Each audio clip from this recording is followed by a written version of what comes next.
So with our handsome Mr. Z, hi handsome boy, we had a little interruption. He actually had to go out for a potty break and I didn't want to miss it. So I was able to catch him and then sneak him out. So back to the two-hand cookie game is you're going to have, again, a couple snacks on each hand. So you have different varieties, but also that you have multiple tries to work the skill. So I would show Mr. Z what I have in my hand. So he's like, yes, please.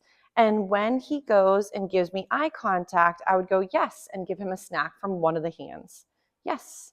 So when he gives me those beautiful eyeballs, so I'm just right there, I would go ahead and if I wasn't blabbing, I would mark them.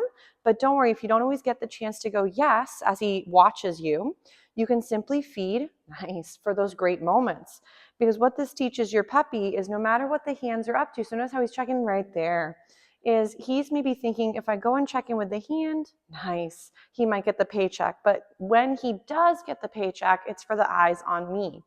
So the way this game first starts off, and of course you can do some find it or drop the food. So ready, find it. So I'm doing a few find it's just to give them a little breather here and there throughout the practice.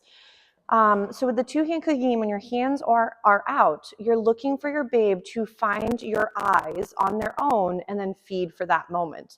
If your dog gets really frustrated, so some of them are like, this is the dumbest game ever, it's too tricky for them in the very beginning. So if your babe was really struggling, which means they might be disengaging, they might be barking or walking away from you or whatever it might be, is that might be a moment where I bring it back and lower the criteria to something simpler. So if your dog was mastering and doing really, really nice with the eye contact, be it a look or a watch me, or if they were doing really nice with name recognition, you could go back to that. But I wouldn't go from the two-hand cookie game and give them the answer, if that makes sense, because then it might be one of those moments where they're looking for that cue to help them figure it out. So the next step would be as your pup is working the two-hand cookie game, again, show him the snacks, hold him off to the sides. When he gave me those beautiful eyeballs, I would go yes and feed him one of those snacks. As he's getting better, I might add movement. Yes. And what I'm looking for him to do is go from watching the hands to watching my eyes. Yes. So this way, no matter what my hands are up to, yes, it's the connection of checking in is what he's getting his paycheck for. So he could be doing this sitting, downing, standing, whatever works. Let's say again, I'm gonna reload with a few snacks, hold them off to the sides, right there, constant eyeballs on me, so very pretty. I might then put one hand behind my back, and what I'm waiting, nice, for the handsome guy to do is give me the eye contact, yes, versus looking at my hand, yes. If that's going really well, I might try the other side. Oh my goodness, thank you. If let's say you have wild man moments, excuse me, sir. So remember, mom was mentioning this too, is I know it's really fun to get assaulted by your puppies, just kidding. So there are gonna be times where when your pups do something you don't love, we start to get agitated and sometimes flustered ourselves, and I get it. It doesn't feel good when your puppies are jumping or mouthing you, and at times, sometimes they're biting kind of hard if they're working on that appropriate play. And when they're overtired, that's where that mouth, ready, sit, turns into its own little creature that is sadly not always attached to the puppy's brain. So we might work it down. So again, notice how though I didn't yell at him, I didn't scold him, I didn't scream, knock it off, or that's enough. Because a lot of times your pups are doing behaviors that are natural to them, but also could be their only way to say how they're feeling in a certain situation. So him looking and giving eye contact, but then getting maybe frustrated or tired, or maybe he's finding, gee, the game is getting too hard. That's where some of that frustration could come out as jumping, as mouthing, sometimes grabbing for equipment, grabbing for your pants. So if you're finding that at times you're losing them to the setup, notice how I went right into, I didn't scold or yell at him. I just kind of helped him get off. And then what I ended up doing was trying to work a skill I'd prefer.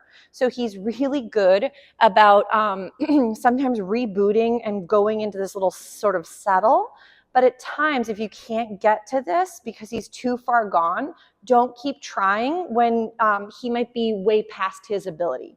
So if you have a moment where your puppy does come and bombard you like a Tasmanian devil, check to see, did they get enough rest? Have they had an outlet that is dog-centric, gnawing, chewing on something, digging, chasing, biting, tugging?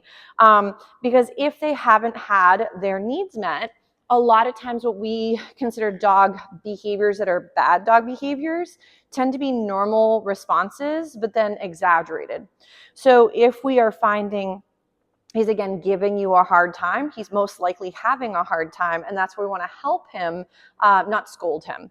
So I definitely understand that even as a human parent, there are moments where you can lose your moments here and there, but that's not because again you're trying to be a bad person. We also can become triggered and overwhelmed ourselves. So if you're finding you need a break from the dog, it is perfectly acceptable to put out a chew item or give them a puzzle toy or give a frozen Kong and then go take a break from your puppy or dog. This doesn't mean we want to neglect in the sense of ignore them for hours on end and pretend you don't have a dog. But there are moments where your mental health and the dog's mental health are both important. And it's definitely a situation where if your needs are also not being met, then it's very hard to meet theirs. So definitely something to think about. And just keep in mind that when you're working with, again, another animal that has their likes and dislikes and feelings and fears and comforts, is that at times our expectations can be maybe too big too fast. So definitely keep your expectations of your dog and them as an individual in the front of your mind. But also remember that at times, if you're dealing with a puppy or an adolescent, is that you're dealing with a puppy that is still developing, changing, and progressing down the road to eventually adulthood. So, but if you can't go from a little bit of that wild man moment to some of this, then we might be missing out on certain things that we want to practice throughout the day before he gets into wild man mode. So, but Mr. Z did a very nice job. The final sort of step for the two-hand cookie game, nice job, sir, would be to add, instead of the hands in front of you like this, to then sometimes behind, to sometimes movement. And then eventually what you'd be trying to do is the third level, and I don't know if he'll rock it, we'll see how tired he is, he's just about done. And I'm going to show him the snacks. I would then turn and move away and sort of make it where my back end is facing him and see if he comes to the front. If he really had a hard time, I would go ahead and notice how I helped him by luring him towards me. So there's the snack we dropped.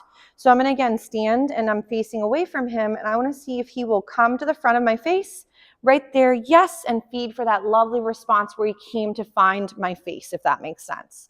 So with Mr. Handsome, we'll give him a little breather because I know we had to like reboot part of the video because we had to have a little potty break for the handsome guy.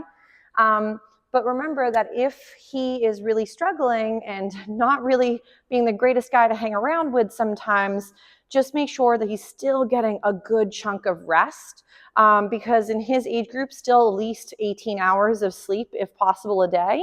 And if he's not really doing that, it could be why he's having a harder moment with other skill sets or with retention or mastering new behavior. But Mr. Z did a very nice job with all of his skills today. So we'll give him a little breather and give him a little break.